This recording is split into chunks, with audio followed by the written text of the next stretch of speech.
Sir Isaac Newton ने वर्ष 1867 ईस्वी में अपनी पुस्तक प्रिंसिपिया में सर्वप्रथम गति से संबंधित 3 नियमों का प्रतिपादन किया, जिसमें गति के प्रथम नियम को जड़त्व का नियम अथवा गैलीलियो का नियम कहते हैं, क्योंकि सर्वप्रथम इसे गैलीलियो नामक वैज्ञानिक ने दिया था, तथा गति के दूसरे नियम को संवेग का नियम और गति के तीसरे नियम को क्रिया प्रतिक्रिया का नियम कहते हैं।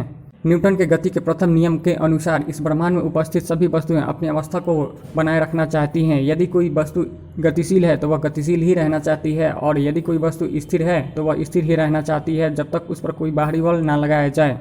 चूँकि गति के प्रथम नियम को जड़त्व का नियम भी कहते हैं और जड़त्व का संबंध द्रव्यमान से होता है, तथा जड़त्व 2 प्रकार का होता है, पहला गति जड़त्व और दूसरा स्थिति जड़त्व। गति जड़त्व का उदाहरण एक चलती हुई बस में ड्राइवर द्वारा अचानक ब्रेक लगाने पर बस में बैठे यात्रियों का आगे की तरफ झुकना गति जड़त्व का उदाहरण है।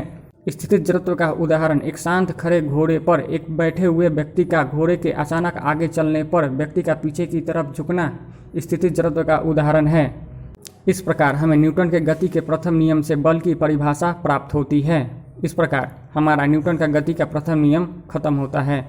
न्यूटन के गति के दूसरे नियम को संवेग का नियम कहते हैं। न्यूटन के गति के दूसरे नियम के अनुसार संवेग में परिवर्तन की दर लगाए गए बल के समानुपाती होता है, तथा यह परिवर्तन उसी दिशा में होता है जिस दिशा में हम बल लगाते हैं।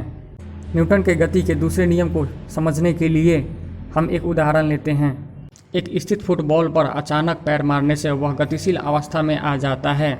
बॉल का प्रारंभिक संवेग mv1 मान लेते हैं और अंतिम संवेग mv2 मान लेते हैं। इस प्रकार संवेग में परिवर्तन mv1 माइनस mv2 होगा।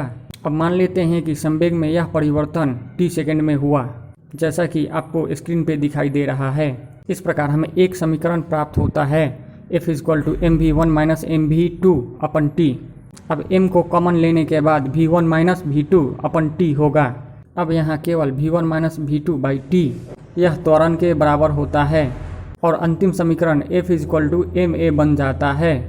अंततः गति के दूसरे नियम से हमें बल का व्यंजन प्राप्त होता है। अब गति के तीसरे नियम को देखते हैं।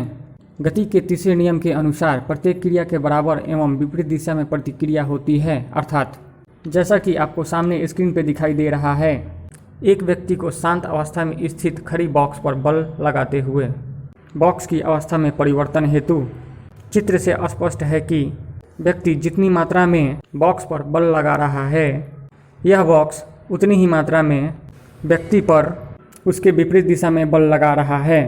इस प्रकार न्यूटन के गति से संबंधित तीनों नियम समाप्त होते हैं। यदि इससे संबंधित आपका कोई प्रश्न हो तो आप हमसे कमेंट बॉक्स में पूछ सकते हैं। वीडियो अच्छी लगी हो तो वीडियो को लाइक और चैनल को सब्सक्राइब करें। आगे ऐसे ही और भी इन्फॉर्मेटिव वीडियोज़ हम आपके लिए लाते रहेंगे। Thank you.